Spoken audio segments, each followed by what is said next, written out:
Good morning, everyone. The May 9th, 2024 meeting of the Libraries, Education, and Neighborhoods Committee will come to order. It's 9:32 a.m. I'm Maritza Rivera, Chair of the committee. Will the clerk please call the roll? Please note that Councilmember Morales has been excused from today's meeting. Now, please, clerk. Oh, sorry. Go ahead. Councilmember Wu. Present. Councilmember Hollingsworth. Present. Councilmember Moore. Councilmember Rivera. Present. There are 3 council members present. Thank you. There are just a few items on today's agenda. Specifically, we'll learn about 3 pending appointments to the Pike Place Market Preservation and Development Authority Governing Council, and hear a presentation from the Department of Neighborhoods about its strategic partnership program. If there is no objection, the agenda will be adopted. Great. Hearing no objection, the agenda is adopted. We will now open the public comment period. Please note public comments should relate to items within the purview of this committee. Clerk, how many speakers are signed up today? Currently, we have no speakers signed up, and there are no remote speakers either. Okay, well then, we'll move on to agenda item number 1. Will the clerk please read agenda items 1 through 3 into the record? Agenda items 1 through 3 are appointees to the Pike Place Market Preservation and Development Authority Governing Council. Appointments 02756, 02825, and 02826 are for the following individuals: Jan Hendrickson as a member for a term ending on June 6th, 2027. Roy Ishii as a member for a term ending on June 30th, 2027. Gina Caraba as a member for a term ending on June 30th, 2027.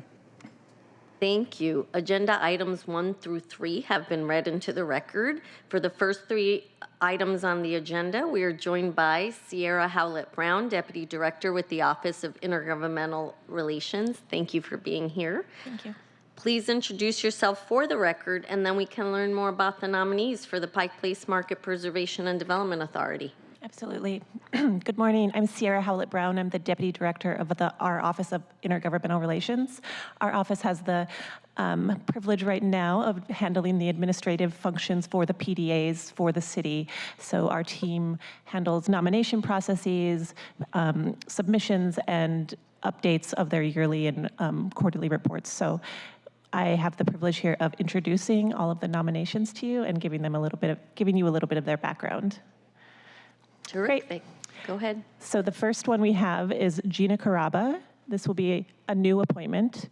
Gina has been an artist at the Pike Place Market since 2006. She has a diverse professional background and has been very active in neighborhood council and city projects. She has an MFA in glass sculpture and technology ceramics and metals from Rochester Institute of Technology, School for American Craft, and a BFA in ceramics and glass from Cal State Fullerton. Gina brings a unique perspective as a vendor at the market and has been an active member in the master plan process and its outreach phase. She has worked with the constituency for a number of years and has volunteered her time in various community organizations.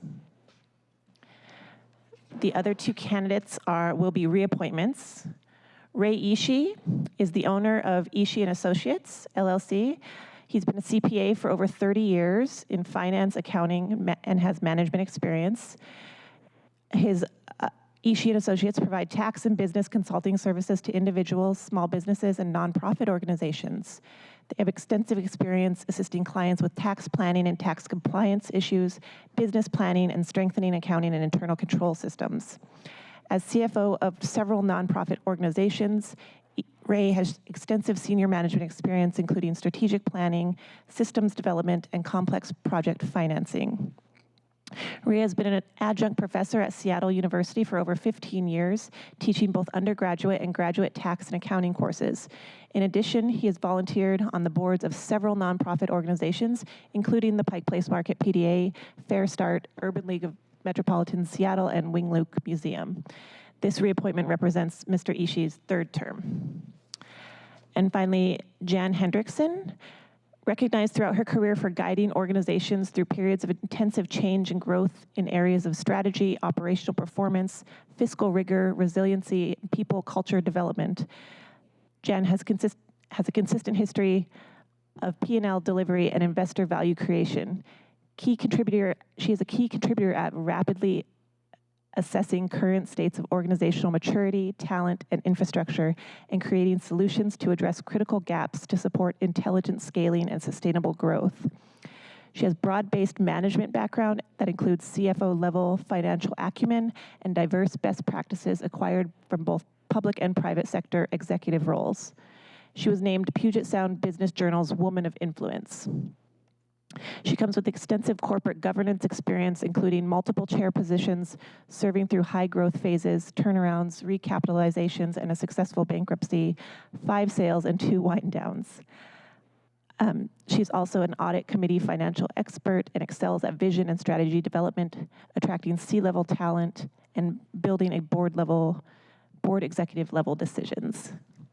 So all 3 very accomplished, and the city should be very privileged, or feel very honored that they are willing to serve on our PDA.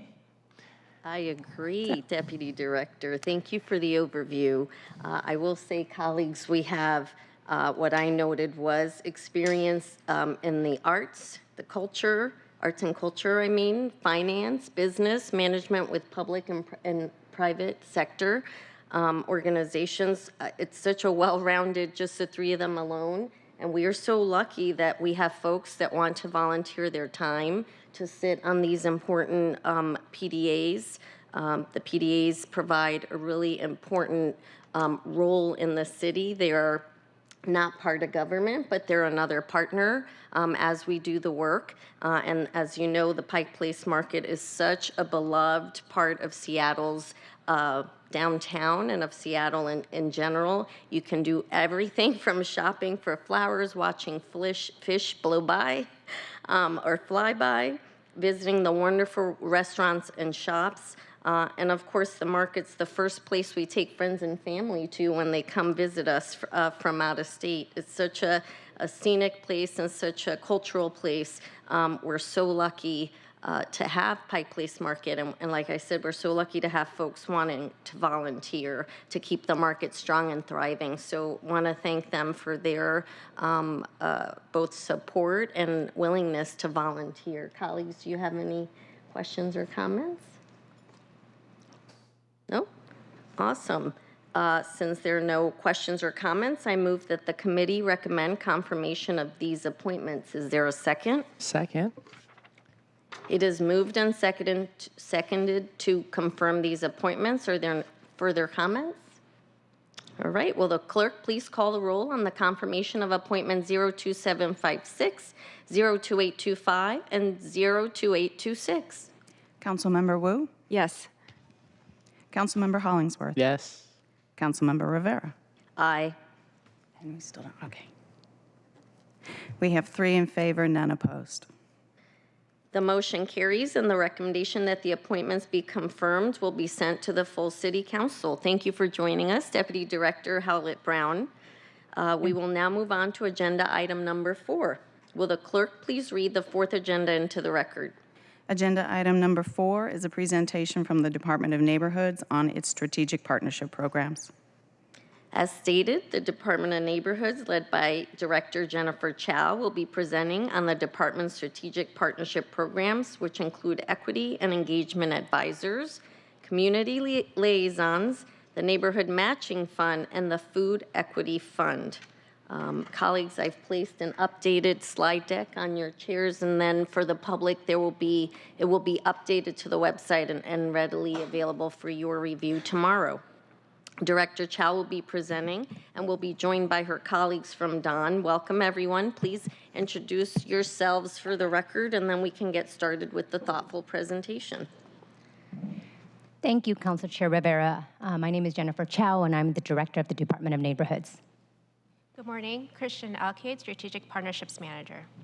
Good morning, Stefan Winkler. I'm with SDOT, Interim Mobility Solutions Manager.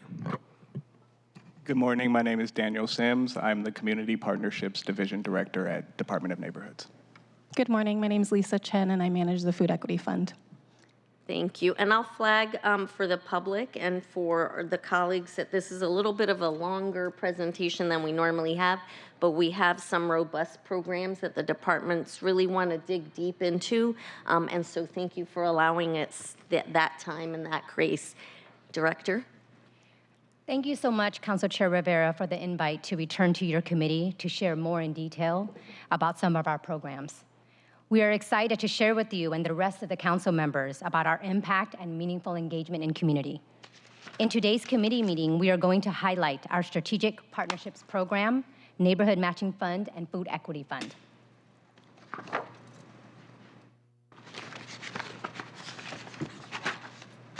Is the PowerPoint, Wendy, do we need to do what's on the desktop?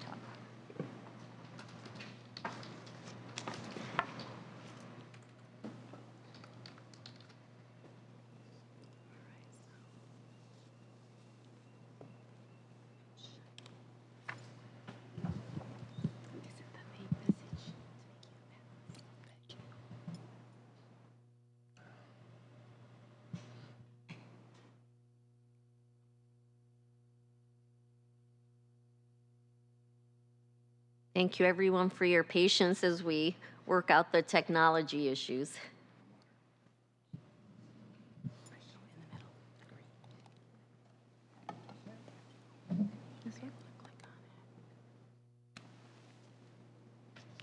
Madam Chair, while we wait, may I offer a dad joke that my dad told me this morning? Please do. Although it is Mother's Day this weekend, council member, but you're going to tell a dad joke. I am. Okay, I am. What do you call a bear without teeth? A gummy bear. Oh my goodness. That's pretty good.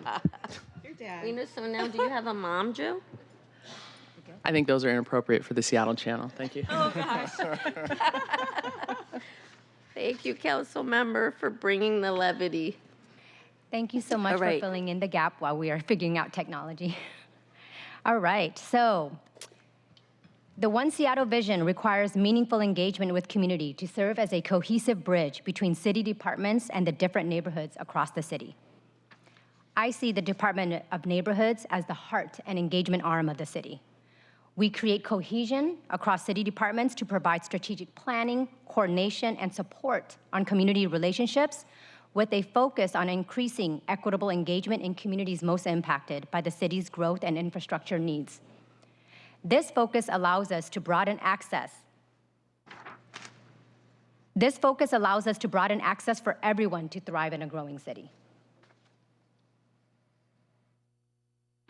The mission of strategic partnerships is to ensure the city engages in a meaningful and inclusive way that is responsive to the diverse needs of community in each of Seattle's neighborhoods. The team includes two vital programs, the Equity Engagement Advisors and the Community Liaisons. The Equity and Engagement Advisors are more internally focused and support city departments such as the Seattle Department of Transportation and Seattle Public Utilities who fund the advisors. The Community Liaisons are more externally focused since they are independent contractors that come from community, and they are managed by the Department of Neighborhood project managers. They ensure inclusive engagement with community. We are working to improve how we gather data and track our impact. As the Director of Department of Neighborhoods, this is very important to me, and I am committed to hiring a data impact advisor. I'm going to hand it over to Christian to speak more in detail about the Equity and Engagement Advisor and share some more case studies that will highlight some of the impactful work of our strategic partnerships. Thank you, Director Chow. Buenos dias. Good morning, council members. As mentioned in the previous slide, strategic partnerships consist of two programs, the Equity Engagement Advisors and the Community Liaisons program. I will now discuss the Equity and Engagement Advisors. The primary role of an Equity and Engagement Advisor is internal, focusing on supporting project managers by providing assistance, guidance, and serving as an ally to identify and address program barriers. They employ various methods to achieve this. First, they bring subject matter expertise and engagement to technical teams, ensuring that every voice is heard in the engagement process. This involves designing and implementing equitable outreach and engagement plans in partnership with the project owners. Second, equity and engagement advisors also act as champions of relationship building on projects. They encourage and work alongside departments to engage with the community, collaborating on solutions that reflect the diverse needs and perspectives of our city. At the same time, they may facilitate partnerships with Department of Neighborhood's Community Liaisons program to enhance outreach knowledge and reduce the need to start from scratch. Third, equity and engagement advisors actively contribute to shaping policies and procedures focused on addressing program barriers and promoting equity in collaboration with our partner departments. As you can see, the budget of the Equity and Engagement Advisor program has remained fairly consistent over the years, and it's reflective of our strong partnership with Seattle Department of Transportation and Seattle Public Utilities, who fund the work of these positions through agreements. Positions in the budget include 1 Strategic Partnerships Manager, 4 Equity and Engagement Advisors, 2 of which support Seattle Department of Transportation, and 2 of which support Seattle Public Utilities. I will now present some of the impactful work accomplished by our Equity and Engagement Advisors in collaboration with our department partners. Can I just ask, is it okay if we're going to ask questions as we go? Because it's a big slide deck, and I hate to wait till the end to come back. So colleagues, if you have questions, please do let me know. Can you just run through all the departments? So Don contracts with the departments to provide this outreach on their behalf. Can you just list which departments you provide this service for at the Yes, for city? the- Because I know it's not just SDOT and SPU. Correct. For the Equity and Engagement Advisors, it's only specifically Seattle Department of Transportation and Seattle Public Utilities. And for the the Department of Neighborhood's Community Liaisons program, we support about 7 departments. So there are Seattle Public Utilities, Seattle Department of Transportation, Human Services, Seattle City Light, as well as Seattle Public Libraries and Seattle Parks. Seattle Parks. Thank you. Great, thank you. Yeah, great question.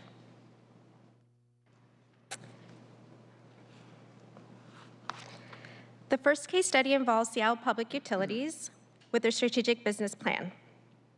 This plan is updated frequently and provides customers with a predictable 3-year rate path to better meet the needs of customers and community. The issue of Seattle Public Utilities was, how do we meaningfully engage historically underrepresented communities on the topic of a business plan update, given that this was a hurdle for the program? To address this, the Equity and Engagement Advisor was enlisted to collaborate with the project owner in evaluating the program and recommended the following solutions. 1, work with community liaisons and co-design materials to meet community at their understanding of Seattle Public Utilities that makes it less technical and accessible.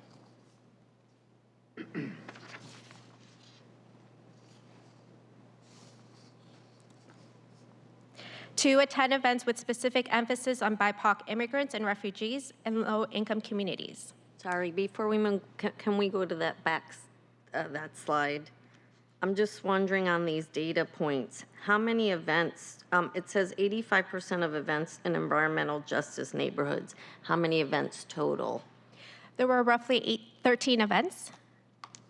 Great. And then on the surveys, 23% were to 23% were responses from non-English speaker surveys, or responses, sorry. What were the number of responses sent?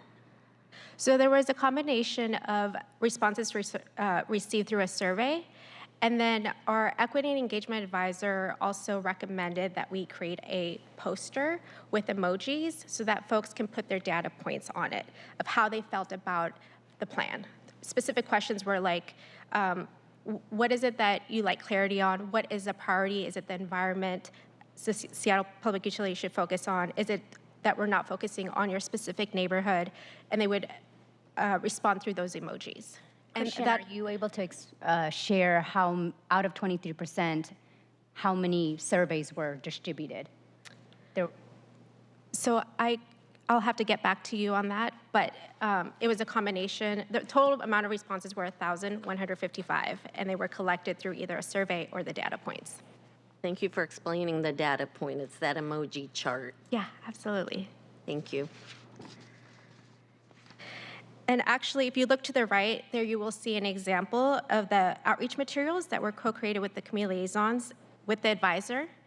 The community liaison administered these materials in language, and it was either a big poster size that was used at community events.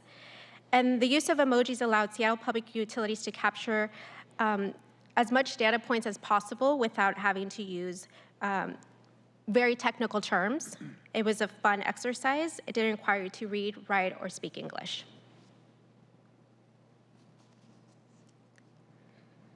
So the partnership, as mentioned earlier, we were able to engage to over 1,000 customers across all council districts via surveys and data points. And this was implemented through best practices advised by the Equity and Engagement Advisor. At the same time, the Equity and Engagement Advisor had Seattle Public Utilities attend existing events in environmental justice neighborhoods, but as well in all council districts. Below is a quote of our department partner regarding the partnerships with working with our Equity and Engagement Advisor. The expertise and innovative solutions provided by DON are assisting Seattle Public Utilities in strengthening its dedication to community-centered, equitable engagement strategies. Seattle Public Utilities Division Director. The second case study aims to reduce reliance on single occupancy vehicles within one center city, aligning with the city's equity and safety, mobility, and sustainability goals. The challenge faced by Seattle Department of Transportation was how to engage Black, Indigenous, and people of color communities who are often excluded from such initiatives. At the same time, raise awareness about Flip Your Trip program to all community. The Equity and Engagement Advisor recommended the following: ensure that outreach materials are inclusive and incorporate the feedback that the Equity and Engagement Advisor was providing. 2, address barriers to participation by collaborating with community-based organizations such as Black Girls Do Bike and the Duwamish Valley Sustainability Association, among others. 3, involve a respected member from the Black community with expertise in biking spaces to serve as a messenger, fostering trust and connection within the community. The impact was significant across a post-program survey conducted among residents in West Seattle and Southeast Seattle. 65% of respondents stated that the support and tools provided improved the functionality of their travel options, and 66% utilized various travel options because of the initiative. Now I'll pass it over to Stefan Winkler, Interim Mobility Solutions Manager, to discuss the collaboration with Don's Equity and Engagement Advisor and how it contributed to equity in his program. Thank you, Kristen. Good morning, Chair Rivera, Vice Chair Wu, and Councilmember Hollingsworth. I appreciate this opportunity to share how DON has impacted my former program. During the closure of the West Seattle Bridge, I led the West Seattle Flip Your Trip program, which was one of several initiatives that the Department of Neighborhoods was involved with during that historic moment in this city's history. Their support enabled us to shift from a transactional approach, which is often brief and goal-oriented and can create more harm, to a relational approach, which fosters trust and deepens community involvement. I had the pleasure of coordinating with Phyllis Porter, an Equity and Engagement Advisor at the Department of Neighborhoods. Phyllis's extensive community relationships played an essential role in building trust and avoiding missteps that could have hindered the success of the West Seattle Flip Your Trip program. Thanks to her long-standing partnerships with various community-based organizations and within the community, we formed new collaborations that would have otherwise taken much longer to set up or might not have happened at all. She also helped us organize fun events like the West Seattle Bridge Experience Ride. The ride was a novel and engaging way to show how combining bikes and water taxi can be a fun and practical way to move between the peninsula and the main part of the city. Finally, I'd like to highlight where she played a crucial role in helping my team avoid a major mistake. We were about to launch a campaign that would have unintentionally favored one neighborhood over another in how we distributed our incentives. I just really hadn't fully grasped at that time how interconnected the two sides of the Duwamish River were. And so the campaign looked great on paper, but it could have damaged the trust the way that we were going to roll it out, and it could have caused community divisions. Luckily, Phyllis spotted this oversight and urged us to reconsider our approach. We did. We adjusted our strategy, which led to a more successful and inclusive campaign that preserved trust and avoided divisions. The success of the West Seattle Bridge Flip Your Trip program was only possible with the Department of Neighborhood's integrated support. DON support then and now plays a vital role in building strong community connections, helping SDOT align with One Seattle initiatives and involving the community in more thoughtful, inclusive, and relationship-based engagement. Thank you. Gracias, Stefan. Thank you, Stefan.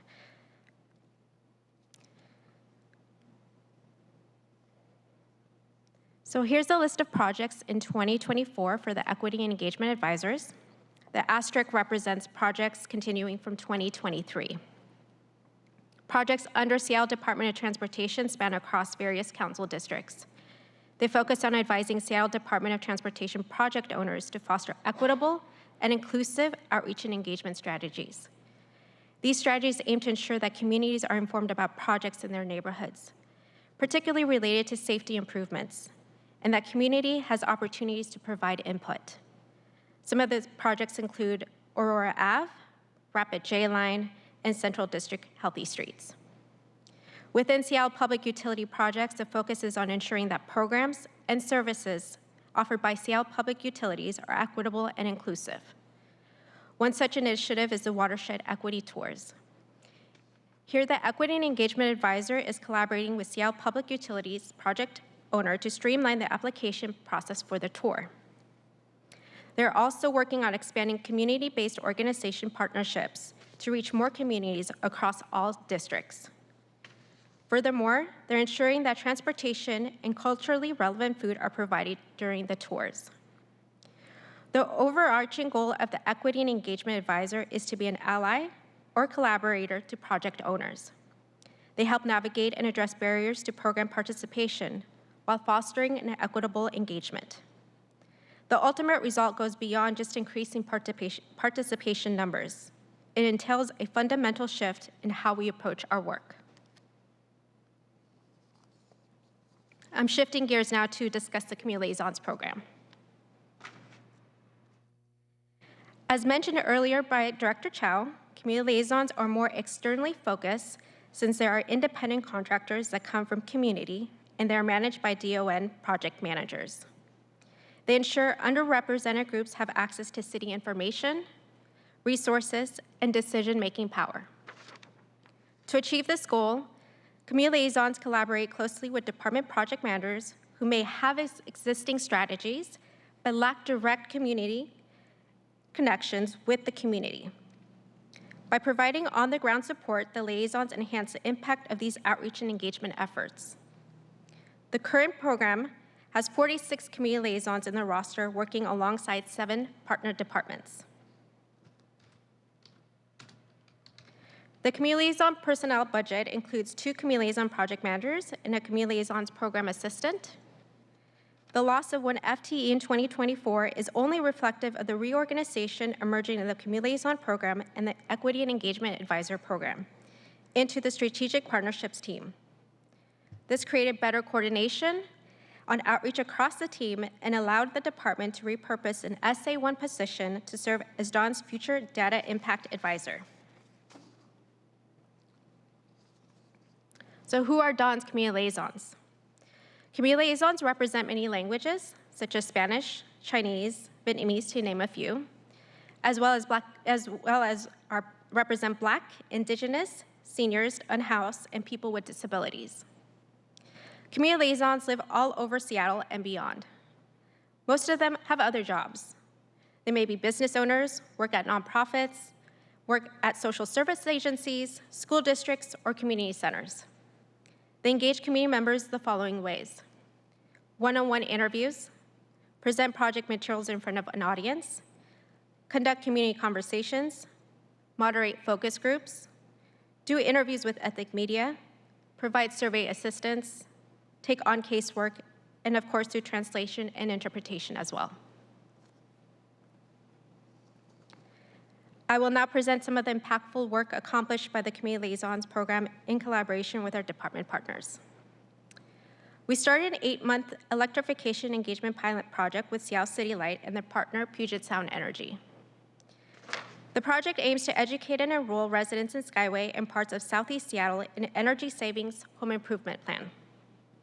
We have community liaisons that speak Cantonese, Somali, Spanish, and Vietnamese who help recruit customers, provide one-on-one assistance, and also provide a $50 incentive by doing the home assessment, help community members apply for free weather station projects, and also help eligible customers switch from Puget Sound Energy to Seattle City Light with a free heat pump installation. So far, community liaisons have helped conduct 40 home assessments and provide 12 free heat pump installations for eligible households. Our second example is with Seattle Public Utilities and Adopt the Street project. Seattle Public Utilities Adopt a Street is a grassroots litter removal program in Seattle that helps keep our streets clean. We started the project during the pandemic in 2021 with Amharic, Cantonese, Mandarin, Somali, Spanish, Tagalog, and Vietnamese-speaking community liaisons. Community liaisons helped to collect program feedback, which later made the program more accessible, especially with hard-to-reach communities. Community liaisons worked on translation of projects, including program materials, volunteer sign-up forms, cleanup reports, and liability waivers. Community liaisons have conducted many outreach events across Seattle, including farmers markets in Lake City, University District, Columbia City, and Delridge. The impact of this partnership has resulted in community liaison efforts increasing volunteer signups by 1,000 and made the program more accessible, especially with hard-to-reach communities. Community liaisons continue to support regularly monthly ongoing cleanup events in neighborhoods through partnerships with local community-based organizations. I wanted to make a note here, colleagues, that this is there are almost 34,000 volunteers that are dedicated to cleaning up trash, and they've cleaned up a total of 404,000 pounds of trash. So just underscoring the importance of volunteers in the city. We were just talking about the volunteers on the PDA, but these are volunteers for the Adopt a Street program. This is a little bit of a shameless plug for SPU, even though we have our partners, Don, here. And then Don's role is obviously to try to engage community and specifically underserved communities, to engage them as well to participate in this program. Thank you. Yeah. Thank you, Council Chair Rivera, for adding that and adding those data points. Like you said, it's One Seattle, so no shameless plug for our sister departments. Thank you. Great. Here is the current Seattle project list with the different departments. The Community Liaison Program partners with 7 departments. They are Seattle Public Utilities, Seattle Department of Transportation, Seattle City Light, Seattle Public Libraries, and Human Services Department. Some of the projects may work in one area of the city. So an example is a community liaison supporting Department of Neighborhoods Historic Preservation, such as CID, to provide live interpretation during International Special Review District Board meetings, or providing information about a new bus lane along Rainier Ave South. While many other projects could have citywide impacts and would require ongoing engagement, Seattle Transportation Plan and Sound Transit 3. For these bigger projects, we often recruit up to 12 community liaisons, form cohorts, and work on different engagement tasks but still focusing on staying coordinated. One of the primary objectives of the Community Liaison Program is to enhance coordination to historically underrepresented groups and cultivate lasting connections and relationships. Now consider a scenario where various city departments, as you can see from the list, engage with the same communities at the same time, often posing similar questions. This situation emphasizes a critical need for coordination and collaboration to avoid duplication and maximize the impact of our outreach efforts. The Community Liaison Program, in collaboration with the Equity Engagement Advisors and city departments, address this challenge by fostering coordination and synergy, showcasing a One Seattle approach. Thank you for your attention. This concludes the presentation, and I will now hand it over to Director Chow so we can address any questions from council members. Muchas gracias. Gracias. I wanted to keep speaking in Spanish. Before we continue, I did want to just, the key takeaway points from this thoughtful presentation you gave was just to show how community engagement is so important as city departments are going out there to do work, to take action, and to address needs in the neighborhoods. It's really important to engage community, to hear from them, all community broadly, and then and also obviously and importantly the communities that have been underserved historically, and make sure we're engaging folks so that they understand what we're doing, how we're doing it, why we're doing it, and taking their needs into account as we're doing so. And so these advisors that contract with Don from, or that SDOT and Seattle Public Utilities. Seattle Public Utilities, thank you, reach out to Don to contract with. These advisors serve an important function, as do the community liaisons who are actually hired from the neighborhoods themselves and from those from the communities that they're helping serve. And I just had one question about the 46 community liaisons. How do you select the community liaisons? What's the process for that? Is it a competitive process? If someone's interested in being an independent contractor, how would they go about doing so? That's a great question. So it could be equity engagement advisors work with community, so they might have conversations with community leaders and they might refer who we should bring along to our roster. It also might be we attend meetings, the team, and they see that there's someone that really would be an awesome addition to our community liaison program.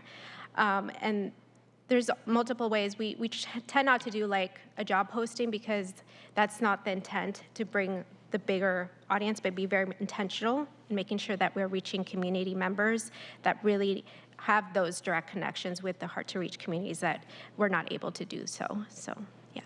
So it's word of mouth.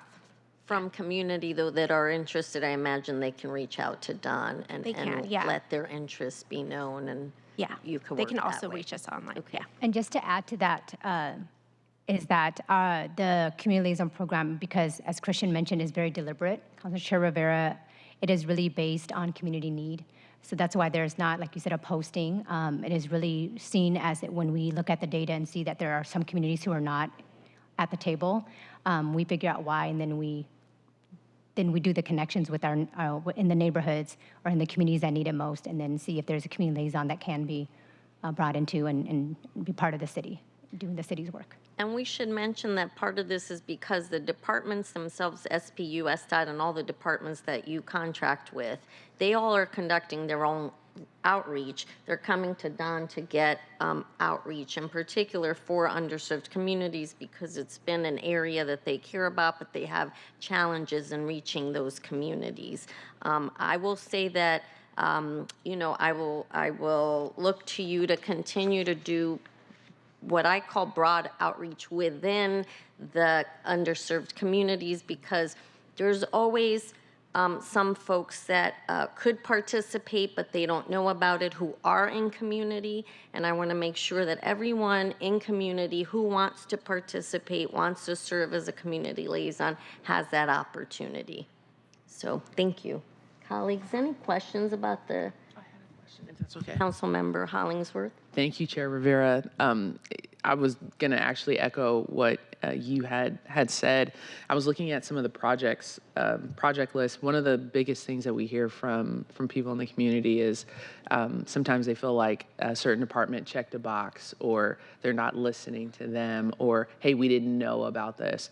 And so I can't begin to express, just extreme gratitude for you all to be able to go out into the communities that might not see something on Twitter or social media or through an email newsletter, or be active in a certain type of neighborhood group, right? The ones that it's the word of mouth. It might be through a church or a different organization, or through a food bank. Just how incredibly important that is, especially all of the projects that were going on, particularly now since we're doing the move levy and we have SDOT, and there are going to be a ton of construction projects all around the city. One of the thing is like the construction mitigation for small businesses, schools, families, sidewalks, anything I think is incredibly important. And if I could have a shameless plug, would love your help with the communication with the J line for Eastlake, which is going to be incredibly important during that process of the construction mitigation and TOPS, that school that's right there, and all the things that are going to be happening in that neighborhood. So that's my shameless plug to ask your all help. I know y'all will help us with that communication, so thank you. We actually have that project on our roster. So in one of our equity and engagement advisors portfolio. Awesome. I'll be in touch. Thank you. Yeah. Thank you, Councilmember. Did you have a Councilmember Wu? I see liaisons everywhere, so thank you so much for your work. And Councilmember Hollingsworth, since you chair the Parks and Utilities, maybe we can have SPU tell us about how they do the broad engagement, since Don does a more focused engagement. But I would be very interested, and the mitigation for small businesses is really key, broadly and in community. Thank you. So thank you for raising that. Okay, on to Neighborhood Matching Fund.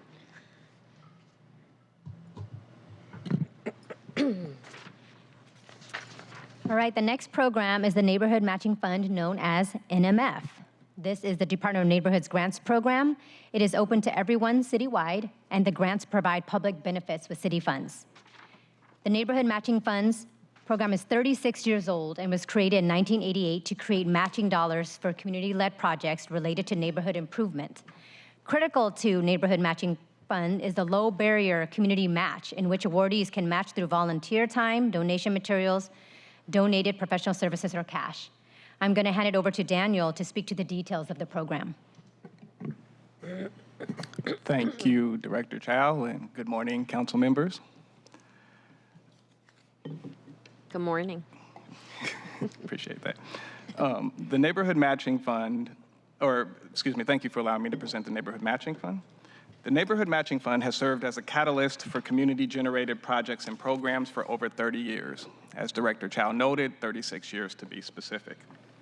This presentation will provide an overview of the Neighborhood Matching Fund program, why it works, who we fund, what we fund, timelines, staffing, and a few examples of impact Neighborhood Matching Fund projects have made on their communities. In 1988, the Neighborhood Matching Fund was created to provide matching dollars for neighborhood improvement, organizing, or projects developed and implemented by community members. Central to the Neighborhood Matching Fund is the Community Match, which requires awardees to match their award with contributions from the community, whether it's volunteer time, donated materials, donated professional services, or cash. Since Neighborhood Matching Fund's creation, more than 5,000 community projects throughout Seattle have received over $64 million in funding and generated an additional $72 million from Community Match. The Neighborhood Matching Fund is limited only by the community's imagination and capacity to make a project happen. The Neighborhood Matching Fund thrives because it's rooted in cultivating and amplifying the power of community, built on the ideals of neighborhoods coming together to tackle local issues. We believe that communities equipped with resources and capacity can create solutions that make their neighborhoods better. We support ideas initiated and sustained by the community, empowering local voices and building inclusivity. By actively engaging residents and stakeholders, we strengthen relationships and deepen community engagement. We also encourage and support volunteerism, inspiring individuals to contribute their time and talents for a greater impact. It also works because our Neighborhood Matching Fund staff have decades of collective experience and deep commitment to supporting grassroots engagement, cultivating thoughtful projects, and providing technical assistance for potential awardees. We fund neighborhood groups, community organizations, informal groups, and business groups who want to do a project to build stronger community connections.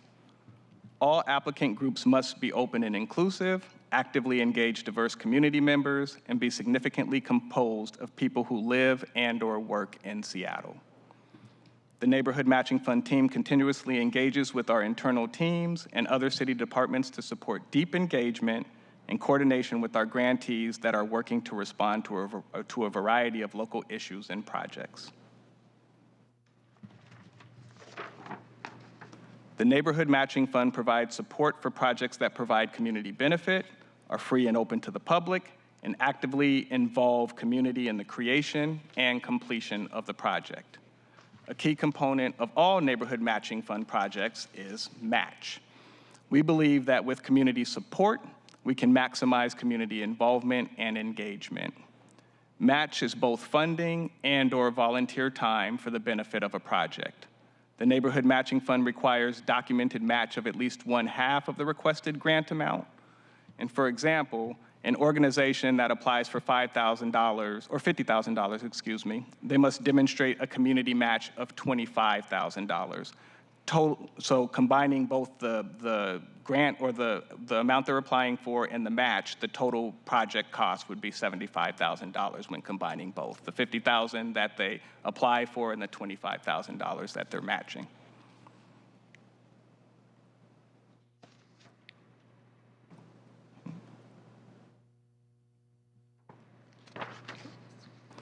The Neighborhood Matching Fund has 2 separate funding opportunities available for the community.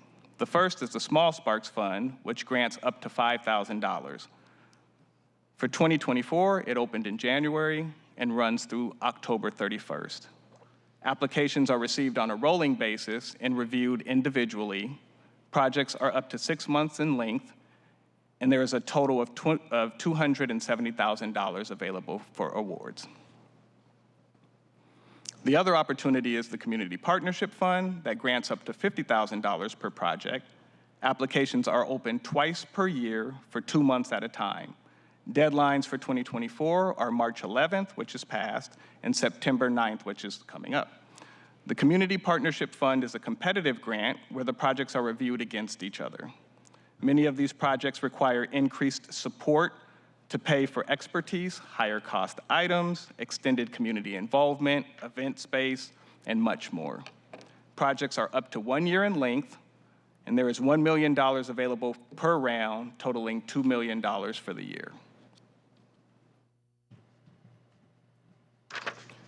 Additionally, the Neighborhood Matching Fund staff works closely with department colleagues to support application development and review, and when projects are awarded, they work with other city departments and community to ensure that the projects are meeting the needs of both the community and the city. The team consists of 3 project managers who work directly with applicants and other city departments. They advise people on the parameters of the program, lead workshops, participate in outreach and engagement, coordinate site visits, and much more. The team's administrative and contract specialists are effective in supporting community in the contracting, coordinating project manager assignments, and responding to initial inquiries and many other tasks. The administrative specialist is split between both the Neighborhood Matching Fund and the Food Equity Fund. So half their time is with Neighborhood Matching Fund, the other half is with the Food Equity Fund. The Community Grants Manager is the manager of the Neighborhood Matching Fund and the Food Equity Fund supervisor. And with this arrangement, I know that the values aren't on here, but again, the awards that we have, or the total award dollars that we have for Neighborhood Matching Fund are $2,270,000, And then the personnel cost for our staff is $678,000. And we have a program expense budget of roughly $29,000. So now I want to shift to a few examples that highlight successful projects funded by the Neighborhood Matching Fund over the last few years. These highlights are intended to showcase some of the diversity of the opportunities available through our program.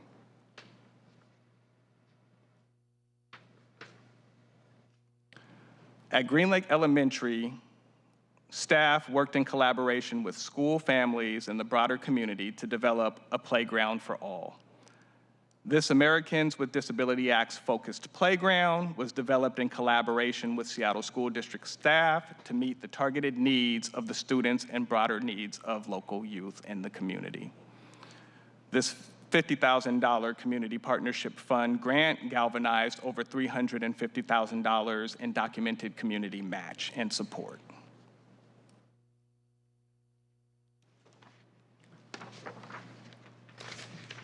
Neighborhood Matching Fund staff worked with many community leaders to support Through the Eyes of the Tiger, a community project. This project was a result of deep community work and culminated in the creation of an authentic documentary of the photo documentary of the historic work in the Chinatown International District. This Community Partnership Fund project was funded with over $48,000 and over $50,000 in community match, and was actually showcased in the Bertha Knight Landis room last year, or last year, 23. 22. 22? Okay, sorry, 22.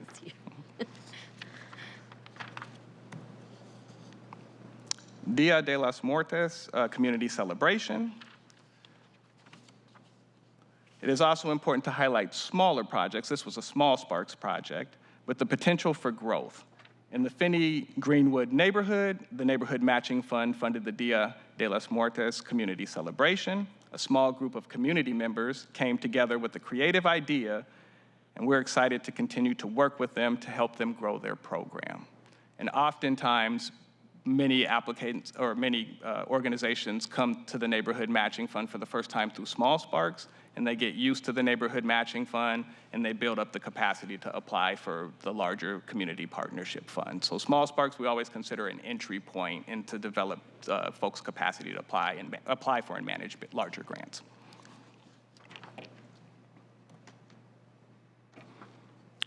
Build Holiday Bowl. So Brothers United in Leadership Development has served as a catalyst for community change for almost 10 years. They work with community leaders on the ground to bring families together, engage with youth, and build community. Build has supported South End and Central area communities for years and have expanded their work to support communities citywide.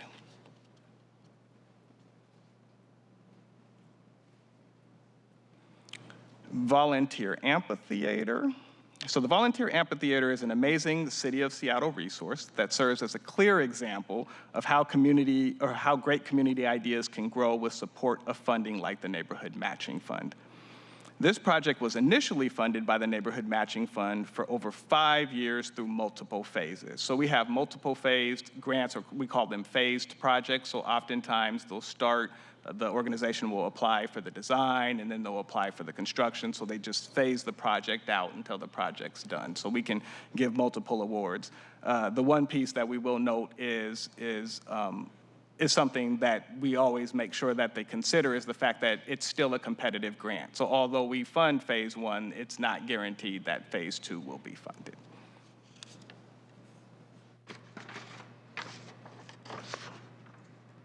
So as shared previously, the Neighborhood Matching Fund has 2 different grants, but we use the same application, the same guidelines, the same values of community building and volunteer participation. They simply differ in the funding amount, the review time, and the duration of the projects. Max awards are $5,000 and a project length of 6 months for the Small Sparks grant, and max awards of $50,000 and a project length of 1 year for the Community Partnership Fund.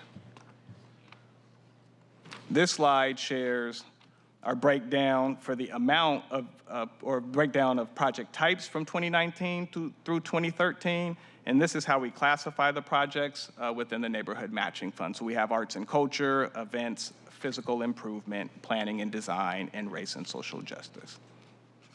And the race and social justice are programs like Dia de los Muertos, where we have in community, but it's really also arts and culture. Right. Yeah. And then like build as well, that would fall under that as also. Build. Thank you. So Small Sparks through 2019 through 2023. So since 2019, Small Sparks has awarded 244 projects, totaling over $1 million in awards throughout the city and including $1.4 million in community match. And then the same period of time, 2019 through 2023 for the Community Partnership Fund. So since 2019, the Community Partnership Fund has funded 223 projects and awarded over $7.7 million in projects throughout the city with over $8.5 million in match. And this concludes my presentation on the Neighborhood Matching Fund, and thank you for your time and attention. Thank you. And I think a key takeaway, colleagues, obviously, with this is, Neighborhood Matching Fund is servicing all the districts across the city and really supporting community with some of the things that they'd like to see the city do that we can't fully do, but partnering together and with those matching funds, we can accomplish some of these really great projects, including playgrounds and specific things in community for the benefit of all. Any questions, colleagues? Councilmember Wu? Comment, I want to share my experience with the Neighborhood Matching Fund. I applied twice, once for the jazz murals and then once again during Anti-Asian Hate to provide situational awareness training to our seniors in self-defense during that time. And I would like to talk about the experience I had. The first time I applied for these grants, I didn't get it, but the amazing team was able to work with me and help me get my proposal to an amazing place, be able to get the grant as well as to have the event. And so and I know there are just so many amazing proposals and ideas that I've seen along the way because, there's a lot of training workshops ahead of applying for the grants. And so one thing I noticed early on was that there was like a sense of competition between us, I guess, proposees or people looking to apply. But very quickly, staff was, judging this by merit, not by, districts, like not a certain number. You can see it's not, it's all over all the districts, evenly divided. And so being able to be part of that process, I learned so much. I learned so much about the city process, as well as working with the team and the support I got throughout the project length, as well as there were a couple of hiccups along the way. I had a great experience. I want to thank you for everything that you do. Thank you. Thank you. On to Food Equity Fund.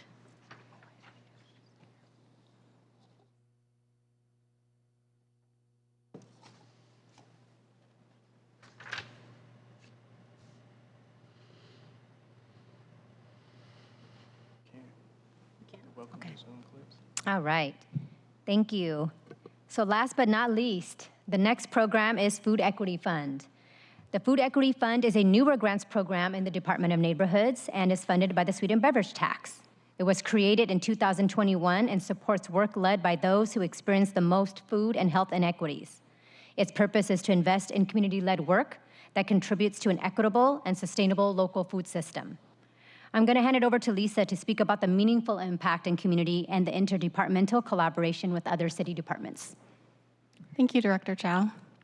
Good morning, Councilmember Rivera, Councilmember Wu, and Councilmember Hollingsworth. I've just appreciated the thoughtful discussion we've had and look forward to a fruitful conversation throughout my presentation. Don't worry, I won't be making food puns throughout the whole time. I will be, though, starting and ending my presentation with the heart of our program, which is our grantees. Here you'll see youth and their families from Clean Greens Farm harvesting pumpkins from their new garden behind the Amy Yee Tennis Center, and a volunteer from City Fruit harvesting apples for free distribution. Today, I'll focus on what the Food Equity Fund is, our structure, how we're funded, give some context to the landscape in which we do our funding, and finally share some data and impact directly from our grantees. The Food Equity Fund invests in food work led by those who experience the most food and health inequities. We define that as Black, Indigenous, people of color, immigrants, refugees, people with low incomes, youth, and/or elders. The fund was created based on guidance from the Sweetened Beverage Tax Community Advisory Board and Seattle Municipal Code when the tax was passed. As you already know, the Sweetened Beverage Tax, or SBT for short, is a tax paid by the distributors of sugary drinks. There is a community advisory board that make recommendations on the tax revenue and its programs. The advisory board consists of 11 members who are appointed by the mayor or city council into one of 4 position types: food access, community, public health, and early learning. Food Equity Fund is one of the Community Advisory Board's signature programs. SBT also funds OSC's Fresh Bucks program, which, as you know, enrolled customers receive $40 a month to spend on fruits and vegetables at participating farmers markets, independent grocers, and the supermarket. It also funds Deal's Prenatal to 3 grant program, a community grant similar to ours except for early learning, and HSD's traditional food banks and home delivery programs, and many more. There are 2 ways to receive funding from us. The first is through our signature program, the Food Equity Fund. Grant awards are up to $100,000, and funding recommendations are made by a diverse community review panel who work with Dawn staff to send their suggestions to our department director to finalize. Secondly, our starter fund. This was created in 2023 as a low-barrier grant program focused on smaller grassroots organizations working in the local food system. Awards are up to $25,000 and prioritize organizations with less than $500,000 in their annual budget. Last year, we awarded $318,000 to 16 organizations, and for half of the selected organizations, this was actually their first ever city grant. It's important to discuss the landscape in which we provide funding in. The USDA reported recently that from 2019 to 2023, the consumer price index for food rose by 25%. That's actually a higher increase than the all-item CPI, which grew 19.2% over the same time period. In 2022 alone, food prices increased faster than any year since 1979. This high rise in food costs supports what we saw in our application pool. Anecdotally, we saw an increase of groups that historically didn't really consider themselves food organizations really take on food given the high need. And at the same time, we saw a demand increase for existing food-based organizations. Here in Seattle, King County Public Health reports that at least 10% of adults experience food insecurity, which means they have insufficient nutritious food to meet their basic needs. Specifically, Black, Latino, and American Indian and Alaskan Native populations experience food insecurity at significantly higher rates, as you can see, up to 25 to 30%. I do think it's important to note that Native Hawaiians and Pacific Islanders are not accounted for in this particular data set. However, this generally shows rates of food insecurity as higher for a majority of people of color in Seattle. This is a screenshot of a study commissioned actually by the city and led by King County Public Health. It is also referenced in the updated food action plan. It illustrates food access disparities in Seattle. The purpose of this study was to identify healthy food priority areas in our city in order to improve access to healthy, affordable food. As you know, access is very multifaceted, so the study used several factors in determining its analysis. First, poverty. Second, travel time to nearest healthy food retailer. And lastly, a percentage of food retailers in the area that do not sell nutritious food. As you can see from this map, access to nutritious and affordable food is not distributed equally or equitably across the city.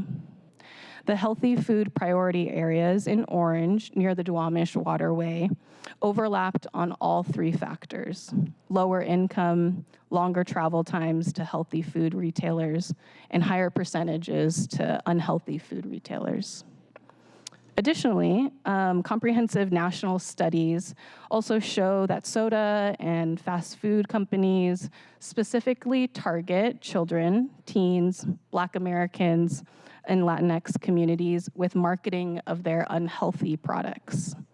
For these reasons and more, the Community Advisory Board helped create the Food Equity Fund with low-income communities, BIPOC communities, and youth in mind. The landscape we're operating in is unfortunately reflected in the high demand for our program. We average up to 3 to 4 times more in requests than we have in available funding. Here you'll see just last year we had over $8.4 million in requests and only $2.3 million in available funding. This trend continues year after year. Here's a map of the Food Equity Fund grantees from 2022 till last June. So it doesn't have the most updated, but it's pretty comprehensive. I want to highlight that this is not a service map, but simply a map that where grantees have their office or their primary site of activities. As you know, for example, a food pantry in Capitol Hill can serve many residents in the surrounding neighborhoods because people often need to travel across the city to get their services. As of April 2024, we've funded 75 unique organizations in less than 3 years of existence. We are on track to grant $8.6 million in funding to a diverse cohort of grantees. And the Food Equity Fund intentionally supports a wide range of projects, including community gardens, youth leadership development in food, new and innovative food distribution sites, and more. It's also not uncommon to see one organization have multiple strategies within the food system. For example, a group will organize a grocery distribution in addition to having a food education workshop. And Madam Chair, I had a question. I'm so sorry. Oh, it's okay. I had a question. Is that okay? Yes, Please of do. course, Councilmember Hollingsworth. Awesome. Real quick, on slide 46, the funding available, obviously that's through tax dollars, that significantly dropped. Is the tax dollars that are generated from this are from the point of sale at grocery stores, or are we taxing like also sugary drinks at Starbucks or? Great question. It's not a sales tax, and that's by intention. The tax itself is a distributor tax. So we tax distributors, including, so like the big soda. I'll get back to you about Starbucks, but specifically, but anything we tax the distributor. So the distributors that are distributing to like the grocery stores. Exactly. Or 7-Eleven. 7-Eleven, exactly. Convenience store. Right. Okay. It's not a sales tax, so it's not something that you see at the register like a SBT tax. Got it. But it is very common, and Councilmember Rivera, maybe this is where you're getting at, that the distributors pass on the tax to consumers, and that was an intentional design so that there's a sticker shock of the rise in sugary beverages as a deterrent for consumers to not drink that drink, is the theory. Understood. No, it makes sense. Yeah, when you go to the store, when it first started, you would see, sugary tax or Right. whatever, and why it was what it was. Exactly. Yeah, that makes sense. Product costs more Product. now. Yeah. Yes. because of Understood. that. Was And- that where? Exactly. I was gonna daylight that. Yeah. And then also, obviously, you can see from the Food Equity Fund in numbers, this chart before you, that the tax is lower this year than it was the prior 2 years. Absolutely. And then I also had another comment. I know we're going through the slides, and I apologize. Oh, no worries. Don't apologize. I know it's a lot of information, which is great. One of the things I wanted to highlight, and I don't know if my colleagues know, but that the Othello Safeway that's in the 98118 zip code is the #1 redemption for SNAP in our city. And the South End, and the South End actually has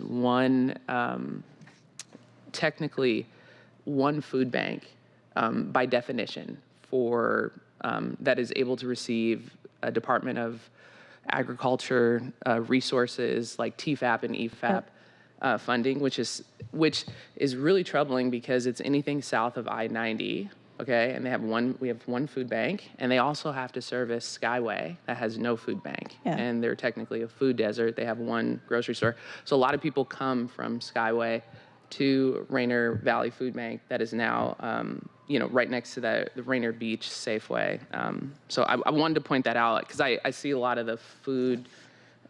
I see the map, which is South Seattle, and then I saw a lot of the grants had went to South Seattle in District 2, and assuming that's obviously one of the reasons why as well. And I just wanted to point that out. This is an important point. So it's slide number 45 that shows the healthy food priority areas. One thing that I pointed out to the department in our conversations, and I've said before, is that these indexes are a bit skewed because there are pockets within the indexes that don't really show here. For instance, at Sandpoint, there are some families, and they are very much in a food desert. So, I mean, they meet the poverty definition, the travel time. They're in a food desert. The closest grocery store had been a Safeway that is now closed. I believe the food bank sends a van once a week, but there are a lot of families. They are teenagers and youth who need food and healthy food, and so. And the only retailer nearby is a 7-Eleven, which does not have very much healthy food. So, and it doesn't show on this map. So I do think that, these maps are helpful, and then also it doesn't show the full picture always. So I appreciate you bringing that up, council member, and I also wanted to point that out as well. Did you have a question, council member Wu? Okay, thank you. Thank you.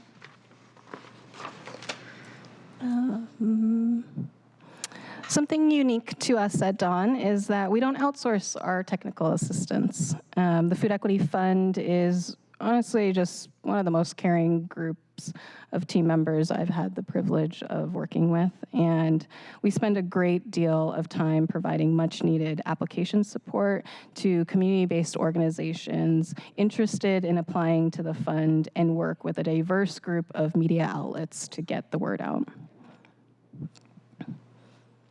And now on to the good stuff. I'm going to highlight a handful of our community grantees. First, we have Family Works. They manage 2 food banks in Wallingford and Greenwood, a mobile food pantry pictured here, a home delivery program, and a text-based pickup service.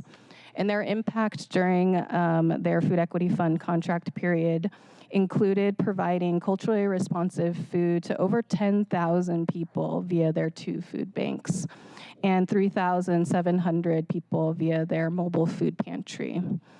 Family Works also got to establish and strengthen relationships with 10 local farmers, including the Muckleshoot Tribe, Alvarez Farms, Friendly Mung Farms, and more.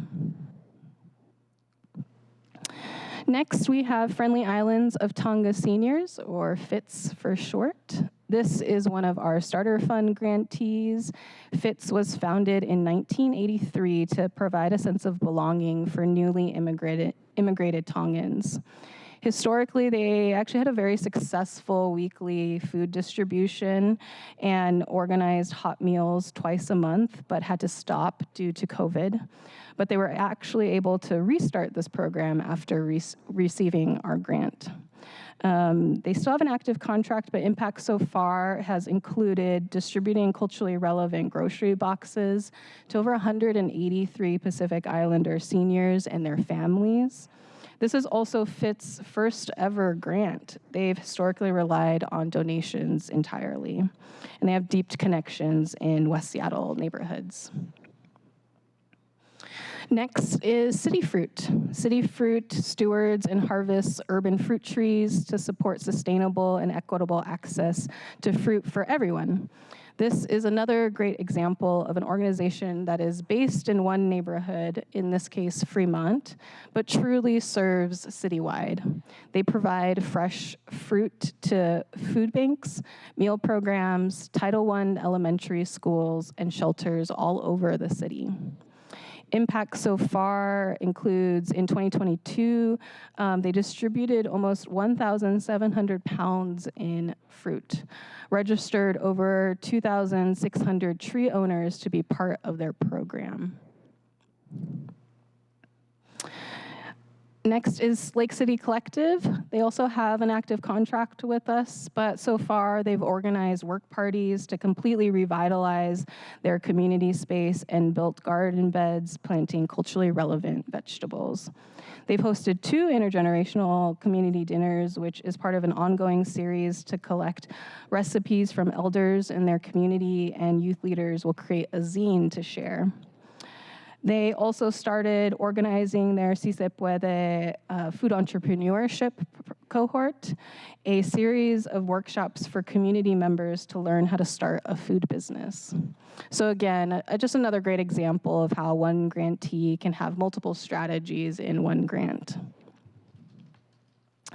And last, and certainly not least, Clean Greens Farm at Black Dollar Days Task Force. Some highlights of their impact so far include in 2022 and 2023, 25 youth leaders participated in their farm program. They provide weekly food boxes for 25 low-income families for over 4 months. And in 2022, they harvested 7 tons of vegetables. This is a great example of how an organization was able to be successful in a highly competitive pool and receive the grant multiple years. The impact of that made a meaningful difference in their capacity building and growth. For example, they were able to start a new gardening program behind the Amy Yee Tennis Center and are on track to distribute now 9 instead of 7 tons of food for their upcoming veggie box distribution. We've also been fortunate to receive some great media coverage in our short time of existence, highlighting either the Food Equity Fund itself or our grantees. Brooke Bradford from the Community Roots Housing told the South Seattle Emerald that before it received a grant in 2022, aside from the occasional canned food drives, the organization's work surrounding food equity was limited to the efforts of one employee. But the Food Equity Fund really allowed them to start building their idea into a real concept. And now they have opened their food pantry at Lowell Elementary. And as you know, 1/3 of students at Lowell Elementary identify as unhoused. So this food pantry is a major benefit to the students and families in that neighborhood. And again, we don't do our work in silos. We have been working closely with our colleagues across the city. We are part of designing the Food Action Plan, which is the City of Seattle's vision and roadmap for an equitable, sustainable, and resilient local food system. The Food Action Plan supports Mayor Harrell's One Seattle vision for healthy, resilient, and well-connected communities. Food, as you know, is important to individual and community well-being. We also work with OSC to support the SBT Community Advisory Board as needed and work very closely with HSD to ensure our funding is strategically coordinated.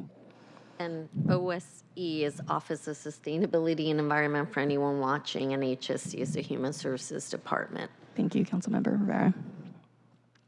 Here is a breakdown of our current staffing. Between the team, there's decades of experience in grant making, nonprofit fundraising, immigrant rights, food justice, managing pea patches in our city, and we even have a working farmer on our team.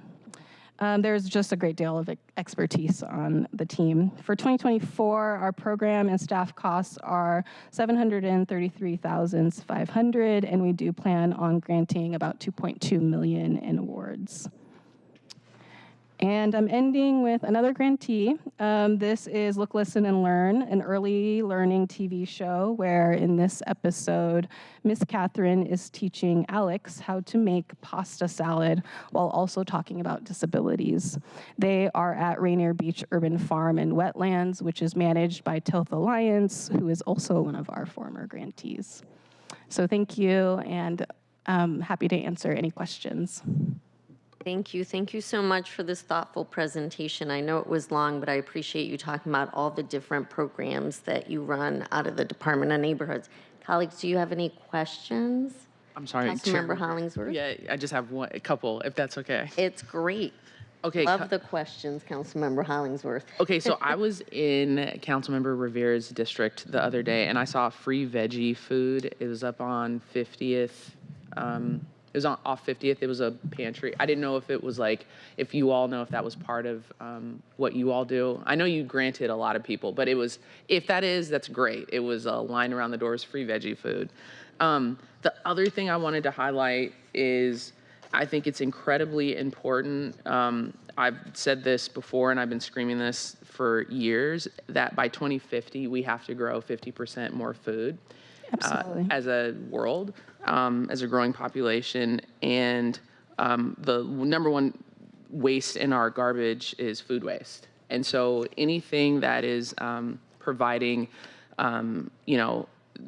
extending the life of food, just funding those is amazing. And then localizing our food, like the urban, Rainier Beach urban farms, I think is super amazing. And then also wanted to highlight what's incredibly important are summer programs, especially for kids, because they get all their food during the school. And then a lot of people don't realize weekends, 3 square meals a day on the weekends, because a lot of kids miss out on those. I know those have been popping up as well. We've seen a lot of more like food pantries in different schools, but primarily it's that Friday when the children are receiving the food to have over the weekend because they don't get 3 square meals at home. And last but not least, I wanted to highlight localizing our food resources. I would love to figure out farms. A lot of people don't know Yakima Nation bought Anaba Farms, which was a Japanese-owned farm in the Yakima Valley. And that tribe specifically wanted to do food distribution because they saw what was going on in California and the drought. And they have their casino, but there were elders talking about, hey, we have to do food next. That is the next piece to securing our tribe.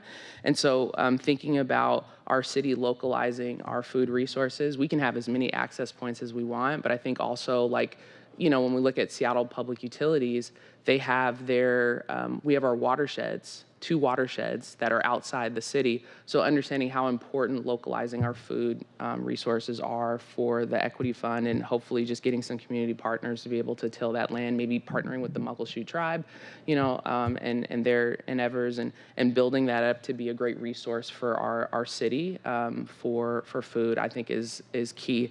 And this is a shameless plug. Every time you eat a hamburger, it's 60 miles of carbon emissions that you put out. So more veggies for folks, and that's why I would love a farm at Red Barn Ranch. Thank you. Thank you, Councilmember Hollingsworth. Thank you. I mean, you're speaking my language, Councilmember Hollingsworth. So I would add, we also saw an increase in applicants and applications for urban agriculture and urban farming, because we're just seeing a revival in urban gardening in general. And as you know, the mayor proclaimed 2023 as the year of community gardening. So it really is in line with both what's happening in the city. Vertical farming, hydroponics, Absolutely. all those greens, vegetables, microgreens, all these different herbs, people can grow them in their backyard, starting a program, anything, and can't wait to work and partner with Councilmember Rivera on that. I'm passionate about food. My family's a farmer, so I get it. So really passionate about people reconnecting with soil and the earth. Thank you. And food is so important, and the scarcity of food, especially in our underserved communities, is really, it's real. So it's anything that we can do to help, we should be working in that space. And I will say that the city runs a number of food-related programs like Fresh Bucks, the work that Don does with the Food Equity Fund, and some other programs that I know we'll hear about as we continue our work together to address the food insecurity. I would just say, and our beloved P-Patch program. And the P-Patch that that's Don why it's so also. great that we're in the same department. Correct. Yes. Correct. Thank you for highlighting the P-Patch. We had talked about it at a prior committee meeting. Don had come and talked about the community P-Patch program that is very beloved in the city, throughout the city. So thank you for highlighting that as well. Well, colleagues, I know these were a lot of programs to cover today, but I just want to be sure that we're taking committee time to really get briefed about as many programs as possible. Most folks know that when budget comes, committees take a hiatus to be able to do that work, and I'm trying to get as much attention and focus and like I said, get briefed on as many of the programs that all the departments that sit on this committee is able to bring forward, so that we are knowledgeable about what the departments are doing, and the public it's what I always call showing our work. We're showing our work to the public, and we're all getting briefed as we're all new to council. So thank you for bearing with me. Thank you to the department for the great presentation. I know there are other folks from Don here in the back in the audience, so thank you all for being here. Thank you all for the work that you do. And Can I just add, or just say thank you to you, Council Chair Rivera, and to the council members for the invite. We really do value and appreciate the conversation to be able to highlight some of our programs and the impacts of our community engagement to make sure that everyone has access to resources and opportunities to thrive. So thank you. thank you, Director Chow, and thank you for your leadership at Don. Do any of my colleagues have any other comments or questions? No? Great. Then I want the record to please reflect that Councilmember Moore has an excused absence from this meeting today. Seeing there are no further questions, this concludes the May 9th, 2024 meeting of the Libraries, Education, and Neighborhoods Committee. Our next committee meeting is scheduled for Thursday, May 23rd, 2024 at 9:30 a.m. If there's no further business, this meeting will adjourn. Hearing no further business, it's 11 a.m. and this meeting is adjourned. Thank you all. Thank you.